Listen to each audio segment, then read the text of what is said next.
RBT family, what is the deal? It's your dog Willie Jack, and we are back. Back, baby. Back with more NFL action. NFL Week 10 is here. NFL Week 10 is here, and I'm fired up, man. Fired up. I'm excited.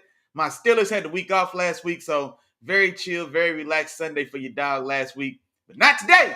We got a big one today, man. I'm excited to see. Can't wait to talk about it. Can't wait to talk about it with the rest of y'all.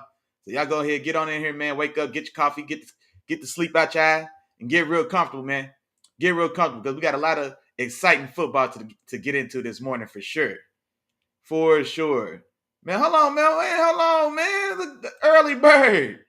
Early bird in this thing. Shout out to my dog Keandre, man. He said it's live and we lit. Come on with it, man. He said, question of the week, will his Chiefs find a way to stay perfect? If you're talking about stay perfect today, at home against Denver, yeah, I expect y'all to. Denver's defense, they got wore out by the Ravens. But by and large, Denver's defense has been pretty solid. Now the Chiefs offense definitely isn't as high powered or explosive as the Ravens offense, you know what I'm saying? But y'all still got the magic man behind center. But I don't expect y'all to be like as offensively dominant as Baltimore was. But I think y'all should get away with a win. But I think Denver's going to find a way to keep it a little closer, or definitely a lot closer than the Baltimore game was. It got out of hand. I want to see what Patrick Surtain looks like against D Hop, or more so what D Hop looks like against Patrick Surtain today. D Hop, you know what I'm saying, having a resurgence. Big game for him last week. I think he had 8 for 86 and 2 touchdowns. But now in this one, especially with the weapons on Kansas City's offense being so limited in the passing game, the only legitimate, no, I shouldn't say that because Worthy is still going to be dangerous. But in key and critical moments, I think even just 2 weeks in, especially if last week's any indication, Patty's look for D Hop as he should, and in those matchups, I expect Patrick Surtain to be right in his chest. And so, I want to see. Let's see if D Hop can still make it do what it do when he's got a premium level guy that's right there across from him in those crunch time moments. So that's definitely what I want to see for sure. And then defensively, the Chiefs defense has been damn good, man. Damn good defense, really solid. Bo Nix is coming along quite well, honestly. Like I said, I've been pleasantly surprised with Bo Nix play. Not necessarily that I thought he would play bad, but I just wasn't sure if he was going to offer anything outside of structure, or when things go wrong, when that first read from Sean Payton's not there. You know what I'm saying? Extending, making plays, especially down the field, and even still more so with his legs as well, man. I hate to say it when we talk about white quarterbacks, but he's a sneaky athlete. It feels so cliche to say, but no, man, he can. He's showing himself well. He's showing himself well. So, like I said, I think they can make it. I don't expect them to make it tough. I don't want to say that, but I think they'll be a game opponent. Like I said, I think they'll be there in the fight, even though I don't expect them to win. Now, if you're talking for the rest of the season, I don't know, man. No, I wouldn't say so. And just the smart money is always going to be to bet no against somebody going undefeated. If you are going to bet on a team to go undefeated, then you would expect it. You would hope it is a team like, what year was that, man? Was that like the 2016 Patriots or whatever? Like, normally you want to see an absolute juggernaut of an offense to give you that type of, like hope or belief that this team is really going to go undefeated. It's not often. We saw what the 85 Bears were the last defensive forward team. They got close to going undefeated, and they went 15-1. Their only loss being against Dan Marino's Miami Dolphins. You know what I'm saying? But that's the last time we saw like a defense forward team like approach undefeated. Realistically, I'm trying to think. Yeah, I think that's really the last one. And then patty cakes or not, man, Andy Reid or not, Chiefs team is a defensive forward team. That's a defense first team for sure. They've made some moves, especially getting D-Hop over there. You know what I'm saying? And then Travis Kelce finally finding his groove, especially these last 2-3 weeks of that offense is, ticking, and you're getting more production that way. But let me see what he said here. He said, we don't need undefeated just the last game of the season. See, that's more realistic. Yeah. I mean, you asked the question. You asked the question now, but yeah, that's more realistic for sure. Undefeated, maybe not. Or I would the smart money's don't always bet against that, just on GP. Yeah, I mean the smart money is always going to go against that. But yeah, now make it to the last game of the season. That's definitely more realistic, man. Does Patty get a three-peat? Uh I don't know, man. It'd be hard to bet against it, especially the Bengals. And we always like to credit the Bengals and Joe Burrow as Patty's only kind of kryptonite or whatever the case. And I don't even think that's necessarily the case. There's been times in games that we've seen that Patrick Mahomes and that Chiefs team, I mean, they're beatable. Now, the Bengals and Joe Burrow, was that 3 years ago now in that Super Bowl year, or 4 years ago now, I think, in that Super Bowl season for the Bengals, where they actually, got that win, moved past Kansas City, and then went to the Super Bowl. Yeah, they actually did it, but Josh Allen and his Bills team, they were more than capable of beating that Chiefs team. We seen the magic that happened in 13 seconds and, the legend that was born from that or whatever. But we've seen that this is a team that can be beat as well. You know what I mean? So it can happen. Now, Joe Burrow and the Bengals have dug themselves in such a deep ass hole that they might. It looks like the Chiefs might not even have to worry about somehow running into them in the playoffs in the big game. But still, like this iteration of the Ravens team, they're capable of doing it. We saw Isaiah Likely's big toe to open the season, kind of cost them the win in Kansas City in that stadium. And so, like I said, they're capable of doing it. Josh Allen and the Bills are always going to be a threat or capable of doing it as well. And so, I like I said, none of it's guaranteed, but it's a same thing like we said, man. When if the with the '90s Bulls, with what I'm saying, just whatever. When you got one of those guys, man, championship is always going to be on the table, and that's definitely where the Chiefs are right now. So for sure, for sure. Oh, he said just perfect after today. Oh yeah, for sure. Yeah. I definitely expect y'all to get past the Broncos. Like I said, I think the Broncos may, I think they'll be, I think they'll fight hard and try to, kind of keep it from getting out of hand or whatever. I don't think it'll ever stretch out and be unwatchable. You know what I'm saying? I don't think it'll be that way, but I expect y'all to handle business, especially at the crib as well. Yeah, it's in Kansas City, so especially at the crib as well. I definitely expect y'all to get it done. I do want to see Surtain and D Hop though.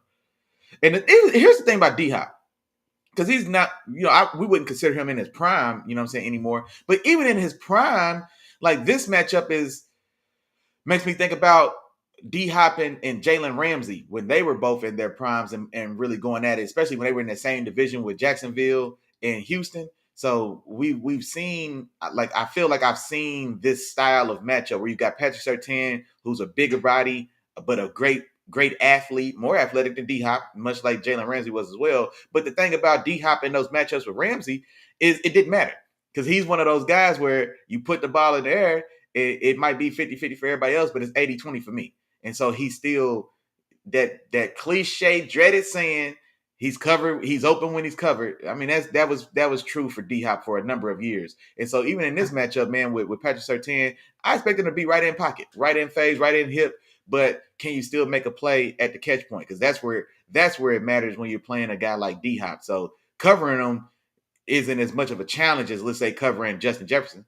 You know what I'm saying? But it doesn't matter. You know what I mean? Because if the ball's in his time zone, he can still go get it regardless. So I do want to see how Patrick Surtain looks in those matchups for sure. But now I expect y'all to get it done. I expect y'all to get it done for sure. Yeah, shout out to my dog Keandre, man, getting the show broke in, man. Hey, matter of fact, Keandre, while everybody else in here getting real comfortable, I see y'all. Hey, I see y'all in the views, and I don't see y'all in the comments, man. Y'all know what's going on. Ain't no free rides, man. Drop some in the chat and holler at your dog.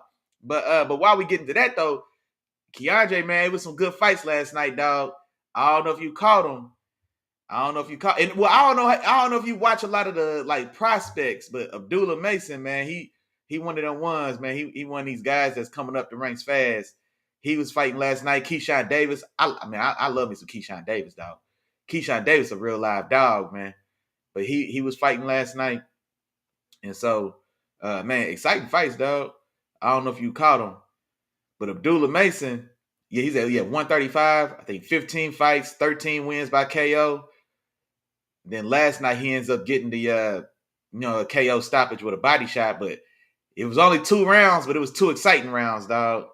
If you ain't see it, man, it was 4 knockdowns in this fight within 2 rounds. Each Abdullah Mason got knocked down twice, first 2 times in his career, and then he knocked dude out. Man, I'll go ahead and give you a little quick little recap, man. We got time. They come out round one. Abdullah Mason is clearly, you know what I'm saying, like the better fighter. It looks like he's you know what I'm saying, he's gonna wear dude out.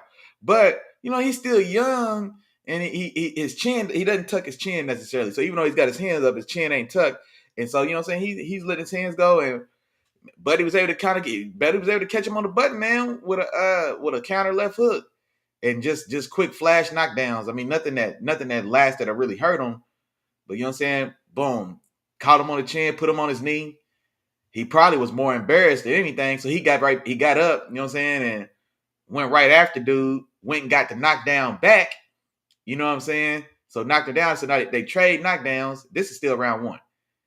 Then, but he hurt Buddy with his knockdown. So then after Buddy get up, second off, Buddy had the nastiest shag you will ever see in your life.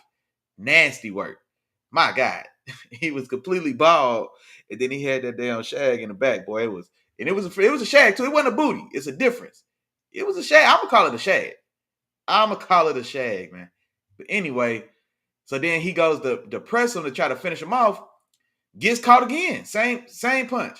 Left hook right on the button. You know what I'm saying? Chin untucked, letting your hands go. Counter left hook comes in over the top. Bow. Drops him a second time. Man, yeah, it was a good fight, man. It was a good, exciting fight. But yeah, then he comes out in that second round, gets to work, especially on the inside, and hurts him with a body shot. Drops him with a body shot. And yeah, Buddy had to sit there on his knee, couldn't get up. Got the dub. Yeah, man, it was an exciting fight, man. It was an exciting fight. And I was like, you know, for other people, if you're into boxing, you know, I know there's a lot of people kind of maybe trying to hate on the youngster, man, Abdullah Mason, or using this as a reason to say he's not ready or he's not this, he's not that. Like, man, y'all gotta chill. No, this is Friday night, my fault, but y'all gotta chill with that, man. Like, this is exactly what he needs. He needs these type of learning experiences to keep going, because he was always in full control of this fight, even taking 2 knockdowns, which is crazy to say. But yeah, man. And Boots Ennis fought last night, the rematch against that Karen dude. Went out there and got that dub. So it was some good fights on, man. It was some good fights this weekend for sure. For sure. But let me see here. Yeah, let me go ahead and get into these games, man. First up, matter of fact, there's a game going on right now. The Giants are playing Carolina in Germany. So that game started a little over an hour ago. I had predicted this one for the Giants, 21-16. But last I checked, quick little live update on that game. The Panthers are winning, man. The Panthers were up at halftime 10-0. Daniel Jones threw a terrible interception in this one. In fact, let me see if I can get. Okay, they're out of halftime now. But yeah, it's still 10-0. But yeah. A game nobody's really worried about, to say the least. And so, but I'll keep updates coming on it, man, since it is live football that is going on. So we'll see where that goes. But moving on, man. Moving on. Getting to some more of these games, man. New England on the road at Chicago today. I'm taking Chicago. Chicago in the win, man. Chicago, like I said, that defense hasn't been a problem. That defense has been pretty stout. They've been pretty stout for the bulk of this season for sure. Caleb Williams, the highly touted rookie, he's definitely been up and down in his rookie season.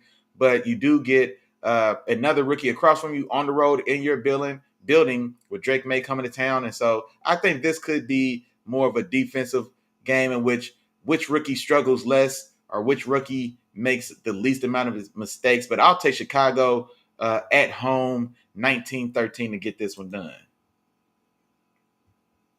Oh, yeah, damn. Yeah, hey, see, yeah, appreciate you, bro. Yeah, you got to remind me. I'm telling y'all, I do it every week, man. For whatever reason, I forget to put them damn comments up. Appreciate you, my dog. For sure. Moving on, man. Buffalo on the road at Indianapolis. I'm taking Buffalo on the road in this for 28-20. As far as I know, Joe Flacco's still starting this game. So I know Joe Flacco announced his starter last week against Minnesota. They take that L. But as far as I know, yeah, Joe Flacco still expected to start this one. And this is what I thought about this when it was announced. They were in playoff contention. They were 500. The Texans are reeling just a little bit, and so this division is still open for the taking. So you make the move to Joe. The team has clearly played and looked better and more consistent when Joe's been under center. I'm not mad at the move if you think you have a legitimate chance to get to the dance and make some style of run. So it is what it is. You know what I'm saying? But I think they lose this one, they'll lose two in a row. Now you're 2 games under 500. I don't know how many more weeks, depending on what shakes out in the rest of that division, I guess, especially with the Texans. But I would think that they lose this one at Buffalo. Maybe Joe gets one more week, but you lose 3 in a row with Joe, and then you're essentially out of playoff contention. And then maybe we see Anthony Richardson retake that starting position to close the season out with nothing being on the line, unless Joe just absolutely goes out there and starts, you know what I'm saying, stinking it up and turning the ball over at a rate in which it doesn't make sense not to have Anthony Richardson back on the field. So we'll see what happens there. But I got Buffalo getting this one done for sure. What do you say? He said Mason will be a beast in 2 years. Who we talking about? Oh, Abdullah Mason. Okay. Man, yeah, man. Hey, Mason got it, bro. Mason got it, dog. I love it. I love it. But that's why I wasn't like, that's why I'm not discouraged by like this performance last night, because he was still in firm control. You can still see that he's got that like, and I don't mean this as a slight, because I really fool with Shakur Stevenson. But Shakur Stevenson gets dropped in that first round, bro. He's not gonna let dude touch him the rest of the night. He's gonna win the fight.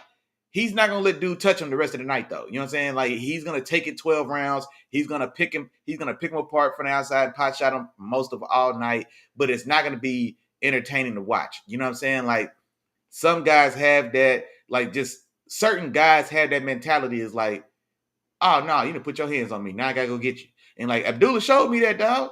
You know what I'm saying? You come out, you impressive, you in control. You know what I mean? He landed some solid shots. You could see dude was reacting to even the early shots he landed, but you got a little loose. Your defense a little loose. You know what I'm saying? He put one right on your chin, boom, drops you to your knee.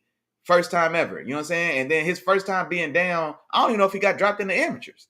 You know what I'm saying? It might be the first time he's been down in a live fight ever, maybe. You know what I'm saying? And so yeah. And then instead of like being afraid, you know what I'm saying, like retreating or now losing some confidence, but it gets right back up. It's like, now I gotta go get that back. You know what I'm saying? And like this, every fighter doesn't have that in them. You know what I'm saying? And so he went and went and got it back. Went and put dude on his pockets. Went and set dude down. You know what I mean? And then his knockdown was definitely like a stronger knockdown than the one he suffered. Like, say he got a flash knockdown, like put it on a button, dropped it to a knee, but man, got right back up. Like, man, I can't believe this happened. Then he went and got his in blood. You know what I'm saying? So I respect it, man. It's got to happen. And then even the fact that it happened a second time in this round. So then he knocks dude down. Dude gets up. Dude is visibly wobbly a little bit. So he's like, all right, I'm going to press him now. So he rushes in to go press him and finish him off. Gets caught again. But it's the same punch, same mistake. Your chin's not tucked. He's got his hand up, but his chin's not tucked.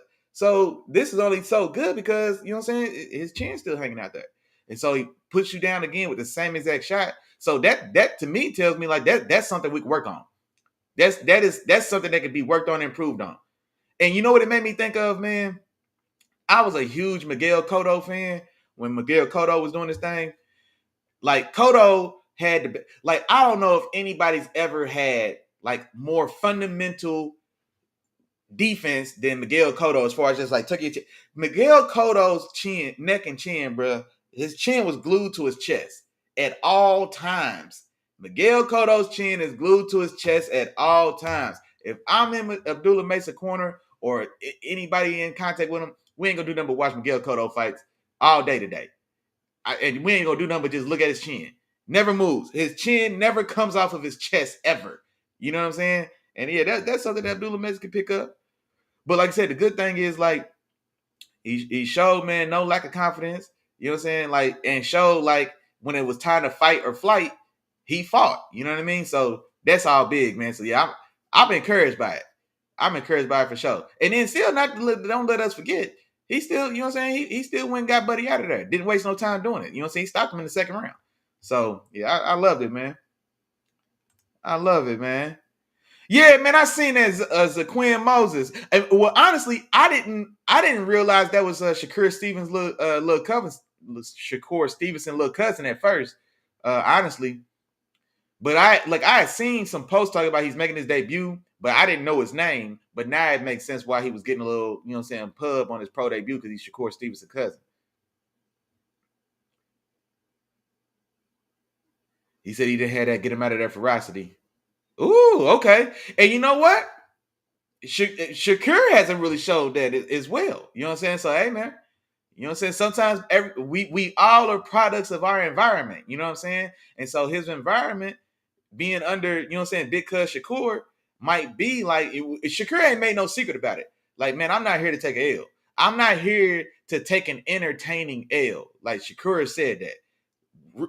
Goal number one is gonna be win the fight, period. No matter what that looks like, goal number one is gonna be win the fight. And I'm not mad at that. You know what I'm saying? That's why I'm still a big Shakur fan. I'm not mad at that. Those fights aren't always the most entertaining, but if the goal is to win and not to be entertaining, win first. So I'm not mad at that. You know what I'm saying? But with little Zaybot, man, little cousin, that's his the environment he's in, and we all products of our environment. So that could be something to that. Could be something to that. Because on the other side, I look at not even the Dooley Mays, but I look like at Keyshawn Davis, bro. I love that Keyshawn Davis is in the camp with Bo Mack and Bud Crawford now, bro, because it's showing. Like Keyshawn got that Bud in him, bro. Like, man, I'm telling you, yeah, I fool with Keyshawn. I fool with Keyshawn Davis. I know a couple years ago, or well, no, just earlier. Damn, it's just been a long year. Was it earlier this year when Frank Martin fought Tank Davis? And even before that, when Frank Martin was supposed to fight Shakur Stevenson, I never liked those fights for him because he wasn't on their level. You know what I'm saying? He was definitely a tier below. The fight I was pushing before Frank Martin was in talks with Shakur, I wanted to see Frank Martin and Keyshawn Davis. That's the fight that I was wanting to see, bro. Like two high level prospects, you know what I'm saying? Like fighting each other to weed each other out, man. Which one was ready to take that next step? That's the fight that should have been made, man. I would have loved to see that. I don't mind seeing that fight now, man. I still would like to see it. Just because like I love that matchup for sure. Keyshawn Davis and Frank Martin, man, is a fight I still want to see. And these are just high level prospect style of fighters. And then, you know, or people might argue that Keyshawn's a contender. And I would say, yeah. I want to call him a contender as well, man. I really like Keyshawn Davis, man. He's the type of fighter I like. He's the type of fighter I like for sure. So yeah, I'll call him. He's just stepping into a contendership, let's say, because I definitely think he can make it interesting with Tank. I think he can make it. I don't necessarily want to see that fight like right now, but he's definitely a guy that'll make it interesting for Tank. He'll make it interesting for Shakur as well. You know what I'm saying? So I don't think he'll be flat out outclassed by anyone. But yeah, now we'll see, man. We'll see. Yeah, it was some good fights this weekend, man. It definitely was. It definitely was. And then, matter of fact, man, right on time, man. We getting to them chefs anyway, man. Denver on the road at Kansas City. Me and my dog Kendra already kind of talked about this one, but no, I do got Kansas City getting it done. You know what I mean? Keeping the undefeated streak alive at this time, man. 23-17 is where I went with this one, and so, and that might be. Maybe I should have gave, and I think I will actually. I'm gonna edit this real quick and make it 24 because I do think it's gonna be another touchdown scored. One more touchdown, one less field goal for Kansas City. But 24-17 in this one. Like I said, I think this is going to be a game where Kansas City, especially once we get into the meat of the game, I think it's going to be pretty clear that Kansas City's in control. But I think Denver, namely on the strength of that defense, and with Kansas City's offense not being, extremely explosive. So I think they'll be able to kind of hang around in this one, but although I don't necessarily think they'll be much of a threat to take this game from Kansas City, if that makes sense. But I think they'll make it I think they'll stay in there respectable, take a respectable L. But yeah, I got Kansas City holding it down in this one and moving on keeping an undefeated streak alive, man. Only thing better than 8-0 is 9-0, man. Only thing better than 8-0 is 9-0. My dog Keandre know what's going on. Keeping it pushing, man. Atlanta on the road at New Orleans. Atlanta should get this done, man. New Orleans is this season is what it is. They started hot, 2-0. They've lost 7 in a row. They trade away Marshawn Lattimore, longtime defensive stud for that Saints defense. Derek Carr's out there throwing hospital balls. Chris Olave is back on IR from a terrible hit he took. And there's no other person to blame than Derek Carr. You can't miss high across the middle. You can't miss high across the middle. Never in this league at any level, in this game, not even in this league, at any level, if they're playing tackle football, you can't miss high deep across the middle. You know what I'm saying? You hanging boys out to dry. And that's exactly what happened, man. Chris Olave takes a shot. He's down the field, leaves the field with a concussion. He's been placed on IR for at least the next 4 weeks. And so that is what it is, man. But be that as it may, excuse me, be that as it may, I expect Atlanta to get this done. 27-16. You know what I'm saying? East Atlanta Kirk should roll and do what they got to do.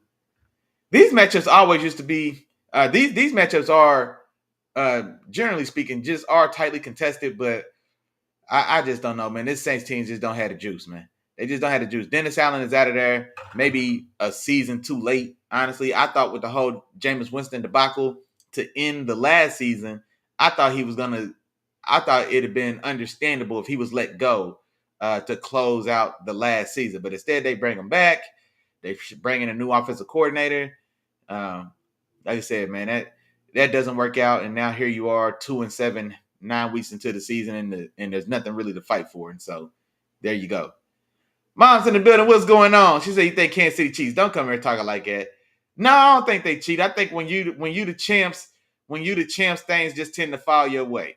You know what I mean? Because there's going to be judgment and decision calls that are going to be a part of every game. And so if it's got to be a judgment or decision call, and one team's a dominant established champ, and the other team's just another team, you know what I mean? Those things are going to fall that way. Happened for Tom Brady and the Patriots. Happened for Michael Jordan and the Bulls. Happened for Kobe Bryant, Shaq, and Shaquille O'Neal and the Lakers. That's just when you're the dominant team in the league, anything, you know what I'm saying? If there's something on the line, it's going to shade towards the champion. So, Kiara said, Kinfolk Coke definitely going, hey, Kinfolk Coke, I fool with it, yeah. Yeah, I think he is too, man. That's East Atlanta Kirk, man. Zone 6 Kirk going to get it done, man, for sure. Like I said, especially, man, the Saints just ain't got – Saints are waiting to get put out their misery, man. The Saints going to be a team where I think we're going to start – it's going to be more and more people cropping up, turning up on that injury report. You know what I mean? Marshawn Lattimore traded, Chris Olave on IR. You already lost Raheem Shaheed for the season. I don't know, man. I'm curious to see how much longer are we going to have Alvin Kamara and Tyrann Mathieu. How much longer are they going to be sticking it out, thugging it out on a team that's going nowhere? Cam Jordan. How much longer before maybe one of them pop up on IR with a soft tissue injury, man? And so we'll see what happens. San Francisco at Tampa Bay. I'm going San Francisco, man. Tampa Bay.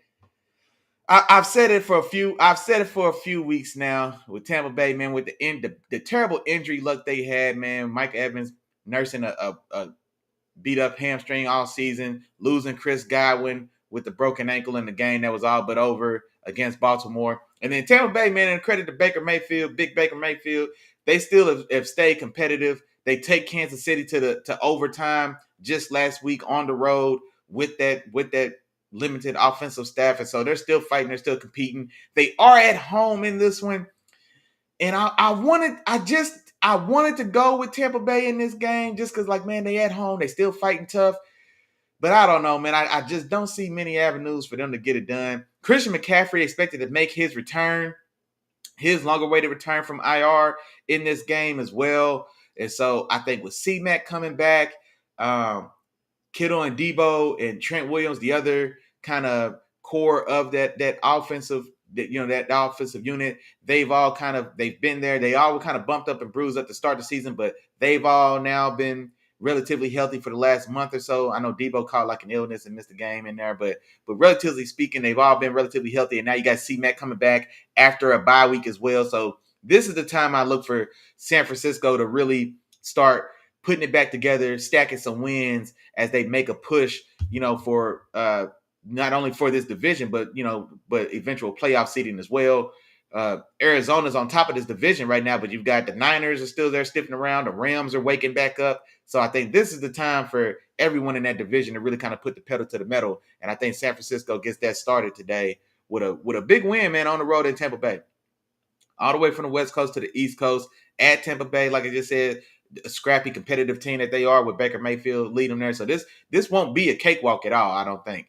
But I do have San Francisco getting this one done, man. 27-21. 27-21. Sis in the building said, good morning. What's going on? What's going on? Appreciate you. Now, it's time for the game of the week. Now, I'm not going to lie, man. It's not even me just trying to be a homer, but I really think this is the game of the week for me, man. This is the game of the week for me. Pittsburgh on the road at Washington. All right. And this one, why I got the game of the week, not just because it's my team, Pittsburgh Steelers, right? It's no secret. It is what it is. Y'all know it's big. Y'all know it's big nation business in the building. Y'all know what's going on. But it's more so than that. I've got my Steelers at 6-2. I've got Washington at 7-2.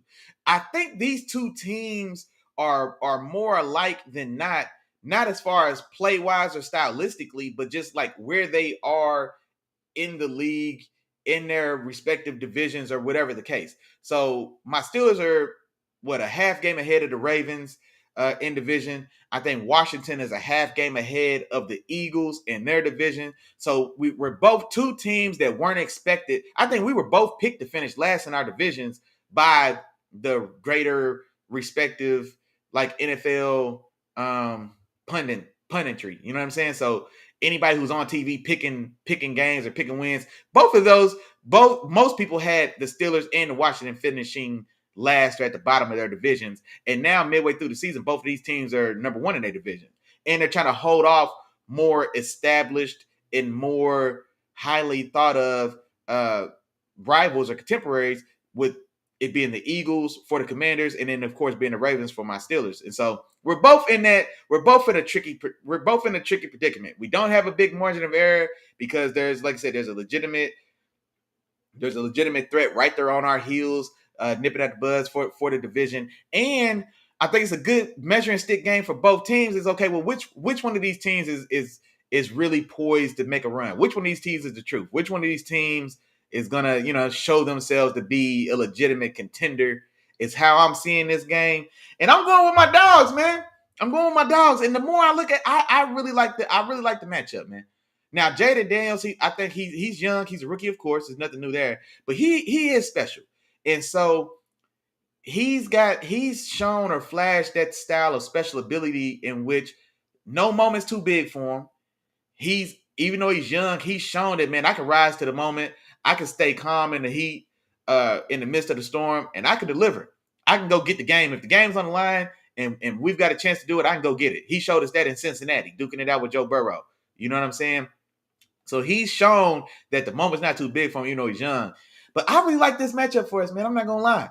I like that we get this game off our bye week. I love the additions we made at the trade deadline, bringing over Mike Williams from the Jets, bringing over Preston Smith from the Packers to really help reinforce our pass rush. I think that's a way underrated addition for my defense for sure, and especially in a week like this in which Jaden Daniels is so dangerous with his legs, having all the valuable pass rushers we can is going to be a necessity. And I like this matchup for us, man. I think I've been trying not to get caught up in my own sauce. I don't want to drink my own Kool-Aid. But something's telling me, man, I got a feeling Pittsburgh wins this one, man. I think we got a chance to win this one big. I'm not going to lie. I feel like we can win this one big. Washington's run defense is one of the worst in the league. Our running game, especially with Najee Harris, has been the best it's been all year. I think 3 straight 100-yard games for Najee. Man, our passing offense has really been coming along with Russ. It's only been 2 weeks. We've averaged over 30 points a game since Russ has been in the lineup. The moon balls are back. You know what I'm saying? And now we add Mike Williams to that. And I think that only just he fits it perfectly with Russell does best. You know what I'm saying? A big body outside receiver that goes up and turns 50-50 balls into 80-20 balls. That's what George Pickens is, and now that's what Mike Williams is on the other side. So I definitely love that. Man, I'm telling you, this one, I feel good about this, man.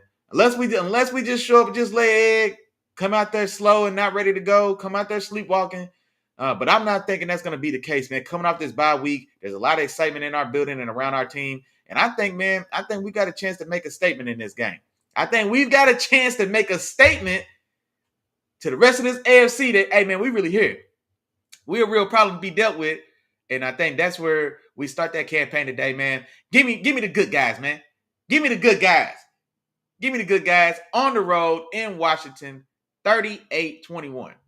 38-21 is where I'm going with that, man. I'm just saying. Don't say I didn't tell you. Don't say I didn't tell you first, man. If you own your FanDuel or something, go ahead and make a little money. I think Vegas has Washington as the 2-point favorites in this one. Go ahead and make a little money, man, on Pittsburgh today. Do yourself a favor. Do yourself a favor, man. But moving on.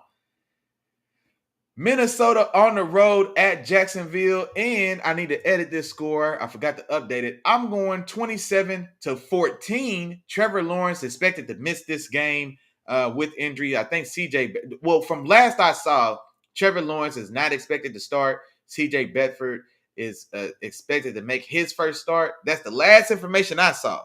So if that's not accurate, feel free to let me know in the chat. Either way, I am taking Minnesota in the win, but I'm going 27-14. If Trevor Lawrence plays today, that's worth another touchdown to me for Jacksonville, but it's not worth the win. I still would have Minnesota winning this game, scoring 27 points either way.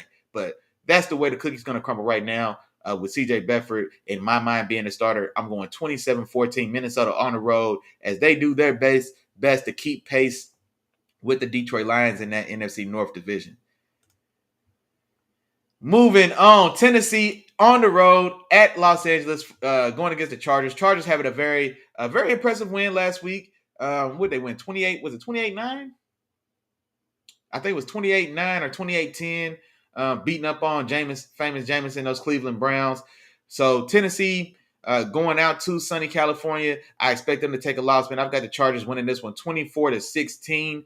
I think that Tennessee defense, especially in this game, because the Chargers are always going to want to run the ball, and so kind of slow the game down, run the ball, control the tempo, control the clock, and then let Herbert work from there. Tennessee, I think, has a chance to, they're not a pushover at all across that front, so maybe they can make that one interesting there. I don't have much faith on the offensive side of the ball, whether it be Will Levis or Mason Rudolph. Of course, now without D-Hop, but D-Hop was there just taking up space when he was there on that roster. But just offensively, they just don't offer much of anything. Tony Pollard quietly has been relatively productive. I want to say he had a decent rushing game there these last 2 weeks. He's been pretty solid as far as his production goes, if I remember correctly. But just nothing that Tennessee offers me offensively that makes me think that they're going to be able to score a lot of points or get this one done. If you do have to duke it out with Justin Herbert, if he's got things clicking the way that they did last week, man, putting up 28 points and getting the ball to those young playmakers and Ladd McConkey and Quentin Johnston. So I'll take the Chargers at home 24-16. Moving on, Philly on the road at Dallas. This normally is a premium matchup. I'm here in the Dallas area, if y'all didn't know that. And normally Philly Dallas week is a very exciting week, especially if you're out in the sports bar areas or just out, especially if you're in Arlington where the Cowboy Stadium is. There's a lot of there's a big setup out there, tons of bars and restaurants. And anyways, it could be a very exciting time to be a Cowboys or Eagles fan. The Eagles fans come down to Dallas and try to take over the city, man. So they come down here in force. Philly fans are loud, they in your face. So it could be a fun and exciting matchup when Philly comes to town, but not this week, man. Cowboys are cooked. Dak Prescott's been caught, or there's been that clip of him mouthing, "Man, we suck," that's been going viral in his last performance. So their season is all but done, man. Or it's done. There's no all but. There is no sunshine at the end of this rainbow. There is no pot of gold at the end of this Dallas rainbow. it's over, man. It's a race to a top 5 pick right now if you're Dallas, and that's what you want because you need premium talent that you can only hope to get at the top of this draft. I'm taking Philly in this one, 28-12. I don't even know I don't think Dallas gets a touchdown in this one, man. So Dak Prescott is on IR, likely done for the season. I think he partially tore his hamstring off the bone, perhaps, is the reports that I've been seeing. And then he's on IR for sure. He's more than likely going to have season-ending surgery. I guess the only highlight, I guess if it is not even a highlight at this point, but Michael Parsons is expected to make his return to the field. He's been out for the bulk of this season, man. I think Mike has missed what? He was out. He was out when they played Pittsburgh. He was already out. So what? Has that been 5 weeks? So I want to say what Michael Parsons has been out since he's missed as many as 6 games maybe. And so he's expected to make his return, but too little, too late, in my opinion. And Philly, on the other side of that, Philly's catching their groove. Saquon Barkley is looking phenomenal. Jalen Hurts, his play has really picked up. I've credited that to AJ Brown being back in the lineup, just as a calming influence, just on that offensive team, just as a whole. When he's been available, the weeks that he was out and the weeks that he's been there, I'm not talking about just his pure stats, like he's just burning it up. I'm not saying that, but just him being in that lineup appears to just have a common influence on that offense as a whole. And I think Jalen Hurts is definitely the benefit of that. Now, Brown did go down or have a quiet game last week, but Devontae Smith stepped up and showed out, man, making highlight catch after highlight catch. Jalen Hurts put a lot of those right on the money. Man, so very impressive game there. And I think Philly's just too much for Dallas, especially at this juncture of the season, man. I'm taking Philly on the road, 28-12. It's gonna be a rough day for these Dallas fans today, man. I'm not gonna lie to you. I think it's gonna be a very rough day for these Dallas fans. Saquon's liable to go absolutely berserk in this game, passing and running the ball. And so I think Dallas is in trouble. This has a chance to be a very ugly game for Dallas. And honestly, I'm not sure if they've made a decision. Is it going to be Trey Lance or is it going to be Cooper Rush? Either one, neither one, or both, or either one or both. I expect we'll probably see some time in this one. Maybe they start with Cooper Rush, and then once it gets to about 21-6 at halftime, sometime in the third quarter, maybe we see Trey Lance. They're giving him $5 million to be the third string. So I expect him to get some burn in this one, especially while I expect Philly to run away or run off with it. So do want to see what he looks like, but I don't know what would have to happen for Philadelphia to lose this game, even though it is on the road here in Dallas. So there we go, man. Moving on. The Jets on the road at Arizona. I went back and forth on this game, man. I really did. I like what the Cardinals are doing. I like how Kyler Murray's playing. They're finding a way to win, and it's not necessarily they're grinding out some of these wins. That's what I wanted to say. It's not necessarily Kyler Murray just being absolutely just playing out of his mind with 350 total yard day performances and Marvin Harrison just burning it up. He's like I said, he's had a very solid pattern of on a game, off a game, on a game, off a game. Last week was no exception. In a game they did get the win. Now, if that pattern holds true, today may be a day that Marvin Harrison Jr. has himself puts up some yardage. Now he does have Sauce Gardner and DJ Reed. Man, we don't talk enough about DJ Reed, the other corner for the Jets, who's a damn good player. But Sauce Gardner and Marvin Harrison Jr., I like to see them duke it out today. See who comes out the better of them two, or those two between them. I can't talk. I'm excited to see who gets the better of who when those two are matched up against each other. My goodness. But no, I'm going Arizona, man. Arizona at home. This Jets team just isn't doing it for me, man.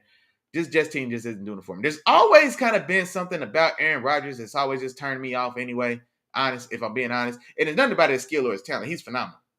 If we're going just stripping down everything else away from this game and just talking individual talent and ability, it's hard to pick anyone over Aaron Rodgers. He phenomenal pocket mobility. I'm talking at his best. Phenomenal pocket mobility. tremendously athletic, terrific arm angles. I mean, arm strength, ball placement, timing. Like there's just no box that he really doesn't check. And I'm not talking about needing to run the ball like Michael Vick or Lamar Jackson.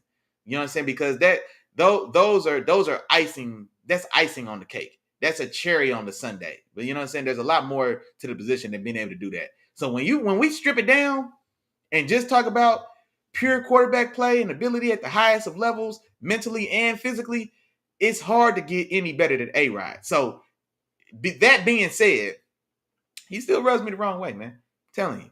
He really does. Calling out guys in the media and shirking blame and all of that, whining, you know what I mean? Like all those things, just, I don't know, man. But anyway, be that as it may, I am taking Arizona in this one. This may be a little more of my heart outsmarting my head.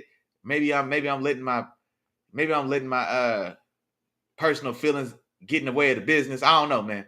But I'm taking Arizona, man. I'm taking Arizona in this one, 24-21. I definitely think it's going to be a pretty close game. That Jets offense still isn't necessarily clicking smoothly, even with the addition of Devontae Adams. Now, they are improving week over week. I don't know. I'm almost talking myself out of it again. I'm going to leave it where it's at. I'm taking Arizona at the crib in the win in this one. If the pattern holds true, this is going to be the best test of my pattern. If the pattern holds true and we get a 100-yard day out of Marvin Harrison Jr., y'all ain't going to be able to tell me nothing, man. He's been on a game, off a game, on a game, off a game, all season to this point. This would be a game that he's due to be on. If the pattern holds true, this is a game that he's due to be on. I'm riding the pattern. I'm taking Marvin Harrison Jr. and Kyler Murray, them having an on day, and I think they may be the difference to get this done. 24-21. Also, James Conner is running the ball very well. He's giving them pretty solid and consistent production, man. Anytime he's healthy, he's been a very solid and consistent and valuable piece of this offense as a steadying force, having a guy you can turn around and get a ball to, and he can find a way to grind out 4.2 yards of carry. And so I like that as well for him. I'm taking Arizona in this game, man. 24-21. I can't wait to see how that one unfolds. Now, getting into the Sunday night matchup, we've got Detroit on the road at Houston. Houston is kind of lost in the sauce a little bit, man. Houston, since when they lost Nico Collins, that offense has never regained the dynamicism that we saw those first 3 weeks of the year. It's just never regained that level of efficiency or effectiveness. But good news is on the horizon. Nico Collins is expected to make his return Sunday night. So I know he's still listed as questionable, but all the reports that I've seen speculate or assume that Nico Collins will be making his return to the offense, to that Houston Texas team, just in time for this Sunday night matchup. And, man, you've got a hell of an opponent coming in, man. Detroit Lions. For my money, say what you want to, man, I would still call them the best team in the league. I know they're not undefeated. They lost one. But I still feel like when it's all said and done, both sides of the ball, and offensively being able to win both ways. Passing and running, I really like what they got going on in Detroit. I love the addition of Zadarius Smith to that defensive line at the trade deadline. And I think, like I say, Houston, they're getting back their guy Nico Collins, which I think is going to be huge for them, especially going into this second half of the season where they should have time now to get themselves together, get back on track. That AFC South is struggling anyway, so there's not going to be much in the way of resistance for that division. So I expect them to win that division and get to the playoffs. But this is going to be the time in which they just kind of regain their mojo and then look to make an impressive stand wild card weekend, because I expect them to have a home playoff game in the wild card, because they should win that division. But I'm taking Detroit on the road, 28-24. I do think that Nico Collins gives this offense an immediate spark. Stephon Diggs, the offseason addition they made, he's of course lost for the rest of the season with an ACL on IR, and so now we're back to the originals, man, the OGs, man, the ones who got this party started in the first place last year. CJ Stroud, Nico Collins, and we still got Tank Dell. So we back to the original formula, and let's see what it looks like at home against a very competent opponent. I do think, like I said, I expect them to look a little better. Joe Mixon's playing phenomenal football right now, running the ball very effectively. But I think Detroit on both sides of the ball and on both sides of the coin offensively, I think they're the most impressive team in this league, in my opinion, in that way. Jared Goff is playing damn near perfect football as well. We can't understate that. I'm taking Detroit in a very entertaining game, man. I think this is going to be an exciting, entertaining game. Shout out to my dog, Terrible Time, man. No, he be holding it down for the Houston Texans, them Houston Texans, but I got them falling just short in this one on Sunday night. Detroit gets this done 28-24. Now, moving on to the Monday night game. We've got Miami on the road against the Rams. I went back and forth on this one as well, man. I think the Rams are they're stacked. I talked about it last week, man, with the Rams coming back healthy, getting those pieces back, getting Cooper Kupp back, getting Puka back, Stafford having his guys, that young defense, Jared Verse, Brandon Fisk, Cam Kitchens. All three of those guys playing massive roles in a win on the road in Seattle. So the Rams are definitely looking to stack some wins and get themselves firmly back in the mix in that NFC West division. And this is still a winnable game. I went back and forth on this one. In the end, I went with Miami. And the thing about it is, since Tua's been back for 2 weeks now, and he stayed healthy, thank God. You know what I'm saying? But they've been close right out the gate. They've been falling just a hair short of victory these last 2 weeks. That first game against the Cardinals, Kyler Murray and those Cardinals losing by 1. Then that next week on the road, or was that at home? I think it was on the road in Buffalo, losing a shootout, man, losing by 3 to Big Josh and those Bills. I mean, so they're close. They're right there. And I think this may be the week they finally break through. I think this is the week they finally break through, get back in the win column with Tua. Matt Stafford has been doing a phenomenal job of rising to the occasion and making big plays, game-winning plays for this Rams offense in the critical moments of the games. The touchdown in overtime to Demarcus Robinson. I mean, we've seen it throughout this entire year for the most part, outside of that Detroit Lions game where he threw an interception in the end zone. But outside of that, if the game's close and you let these Rams teams hang around, Matt Stafford's going to find a way to get it done.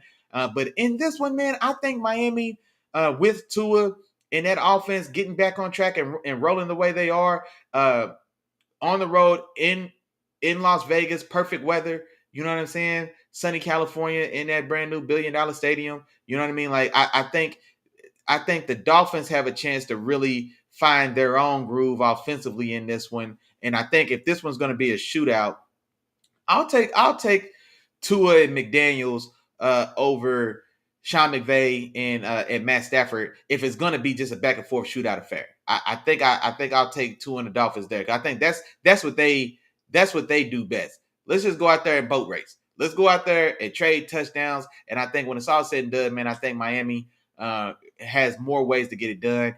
Devin A-Chain, Devin or Divine. I don't know how much of a player you are, bro. I don't know if you want to be Devin or Divine. You know what I'm saying? I'm gonna call you Divine, man. Go ahead, Divine. But Divine A-Chain playing very exciting, dynamic ball on both sides of the coin, rushing and receiving. I think he very well could be a big difference in this one as well. And then of course we've got Tyreek, and Tyreek still finding his own groove with Tua, getting it back going. I think he had 4 catches for 80 yards last week in that loss against Buffalo. And so I think when it's all said and done, man, I like the matchups. I think the matchups favor Miami better than the ones on the other side with the Rams coming back. And it's also, let's not forget, man, Jalen Ramsey, returning to his second home where he won a championship as well. So very familiar with Cooper Kupp and Puka as well, just from practice time. Very familiar with Sean McVay and that offense as well. So that should be of benefit. And so, like I said, I like the matchups for Miami better than I do the other way around. I'm taking Miami to finally get a win with Tua being back in the lineup, going 28-23 in what should be an exciting game. And you know what? I lied to you. I'm going to go 28-24. The reason I did that, I'm going one more touchdown, one less field goal for the Rams. I think it's going to be some touchdowns scored in this game, so I'm going to change that. But 28-24 is where I'm rocking there on Monday night. Two in the gang on the road. And so, as a matter of fact, that is the last of this week's slate of games, but let me give us a live update. Live update from Germany because we do got football going on right now. So last that we checked, Carolina was leading the Giants in Germany 10-0 at halftime. Carolina is now leading that game 17-7. It's in the fourth quarter, top of the fourth quarter. The Giants do have the ball right now. Yeah, and they're driving. So we'll see if the Giants are able to get a score here, maybe pull back in range of this one and see how this one unfolds. But that's the live update that we do have from Germany right now. Carolina leads 17-7. And then let's see what other news we got to talk about today. Oh, you know what? I kind of mentioned some of these guys in the mix while I was going through the games, but I guess we didn't actually talk about it. There are some big names making a return for this second half push of the season. C-Mac, Christian McCaffrey back for those Niners. I talked about it in their game. I think I'm expecting them to hit the ground rolling, man. I think this Niners team, I think especially with him, I think they play at a different level when he's on the field. This is no disrespect to Jordan Mason, who played phenomenal in in reserve or in, filling in that role, especially to start the season. Isaac Garendo, the rookie they've had that's really kind of turned it on these last couple weeks for the Niners as well. They've both performed admirably, but it's another level of football, man, when C-Mac, man, Chris McCaffrey, the best in the business. When he's on the field, it's a different level of football that the Niners are able to play at and reach, and I think that's going to be the case not only today, but going forward. Nico Collins back for the Texans, like we talked about. I definitely think that this is going to be what we need to see CJ Stroud get back to the level of play that we've grown accustomed to seeing him play at, even in this limited time. He's just a sophomore. Sophomore slumps happen, second year player. So even with that being said, as young as he is, he's already showed and displayed a level of quarterbacking that, man, we hold him to a high standard around here, man. On the Real Ball Talk podcast, man, we hold him to a high standard because we feel like he's one of those guys. And so now that he gets his top guy back in Nico Collins, I'm expecting him to pick back up and get back going and show us that efficient, dynamic downfield passing game that we had grown accustomed to seeing, even though I think they do fall short to Detroit Sunday night, even though it is at home. And then last but not least, man, Micah Parsons, defensive captain for the Dallas Cowboys. The Dallas Cowboys season's all but over, but Micah Parsons has been sorely missed to this defense and to this team just for the spark plug that he is. Look like if for Dallas, man, it's a little too late. Dak's, it's already been a rough year with Dak anyway. Now he's out likely for the season. I think they're saying he's assumed to, assumedly so, will be having some style of hamstring surgery on that torn hamstring and likely in his season. Just season just didn't go how they would. Cowboys fans, of course, would have wanted to go right out the gate, and then Micah Parsons being gone for the bulk of their season to this point definitely didn't help that at all. But he is making a return in a contract year. That's what I'm saying, man. I wonder how much Micah Parsons we really see down the stretch. Mike McCarthy, I know, and the team, they're going to want to play him because maybe he has a chance to be the difference in the game. Turnovers there, turning the ball over in short field, making it easy for Mike McCarthy to try to put up some points and maybe save his own job, which would be I don't see how that happens. But now, if I'm Micah Parsons, man, I do want to get my legs loose. I do want to stretch out a little bit. I do want to play and perform to a certain extent. But at the same time, I got 35 million reasons why I don't need to be overextending myself in a lost season. And so I'm curious just to see what type of pitch count, if any, that we do see on Micah Parsons. And especially, like I said, if Dak's not going to be in on the field, then, man, I don't know how competitive we expect to see the Cowboys be at all the remainder of this season. So, but no, that's it, man. That's it. That's all, man. There you have it. Week 10 pregame recap, or the pregame rundown, man, in full effect, man. I think we came, we saw, we conquered, man. We talked about every single game. We definitely got an update as well, like I said, on the live game happening in Germany. What time is it, man? Just now, 11 o'clock. Y'all got plenty of time to get to your favorite couch, get to your favorite TV, get to your favorite adult beverage in your hand, turn your favorite team on, and root for your favorite team to come out on top today, man. Plenty of time to do so. And then actually, man, y'all got time. Y'all can tune in to Germany, man. Catch a little bit catch the ending of this fourth quarter game against the Panthers and the Giants as well. And honestly, man, I hope the Panthers hold on to it, man. Bryce Young, starting, doing his best to establish his career. Chuba Hubbard, the running back for the Panthers, just signed an extension. So happy for him. I remember him coming out of Oklahoma State. He stayed for he was either fourth year or a fifth year running back, which is awfully rare. But no, finally makes it to the league and was kind of buried in that depth chart in the running back room for a while. They brought over Miles Sanders. They drafted Jonathan Brooks out of Texas last year. And lo and behold, man, here it is. Chuba Hubbard really taking control of that starting running back spot. He's produced. And now they cashed him out, man. So kudos and credit to him. We love seeing players get paid. That he got 4 for like 33 and change. So, hey, that's damn good running back money, man. Especially these days, you got to take what you can get. And that's damn good money to take. I think it's like eight and a quarter a year or something like that is what he's getting from Carolina now going forward. He's $1 million under Derrick Henry. So that's damn good money. That's damn good money, man. Chuba Hubbard's money is in the ballpark of Derrick Henry. That's criminal and damn good money for Chuba Hubbard, man. So be that as it may, happy to see that for him. And yeah, man, let's see Bryce Young and this Panthers team end on a high note, man. Let's see if they could rattle off a few wins to close out this year and this season as tumultuous and crazy as it started. But other than that, we're going to get through. We're going to wind this one on up, man. We got that real member roll call, man. Shout out to all the members that came through in the building today, man, for sure. Shout out to my dog, Keandre, man. First one in the building, holding it down for them Kansas City Chiefs, man. Only thing better than 8-0 is 9-0, man. Only thing better than 8-0 is 9-0. My dog, Keandre, knows that better than most of us. And so we'll look to see those Chiefs, see if they can get a win today on the road. Shout out to Mom Dukes is in the building today. She ain't cutting them Chiefs no slack, man. She ain't cutting them Chiefs no slack. She said she's tired of seeing too many of these favorable calls seem to go Kansas City's way. But sometimes that's just how the cookie crumbles. That's just how it goes. My sister came through as well to holler at your dog. And man, y'all know what's going on, man. Say the same thing every week. You feel free to say it with me at home. If I forgot to say your name, damn, my bad. But charge it to my head and don't charge it to my heart. You know I'm thinking about you. Appreciate all the love, support, man. Appreciate all the activity in the comments, man. Y'all know what's going on. Y'all know, man, like I tell y'all the same thing every week. It's always just more fun and exciting for me, man, when y'all engaging in the comments. It makes it feel like I'm talking to y'all and not just talking to myself. So appreciate all of that. Like I said, man, y'all have fun, be safe, enjoy your football Sunday. Until Wednesday, tap back in with your dog, man. Wednesday, 7 o'clock. Where Willie was right, where Willie was wrong, man. We'll get into recapping all the exciting NFL action that we're sure to see today. Until then, y'all have fun, be smooth. Peace.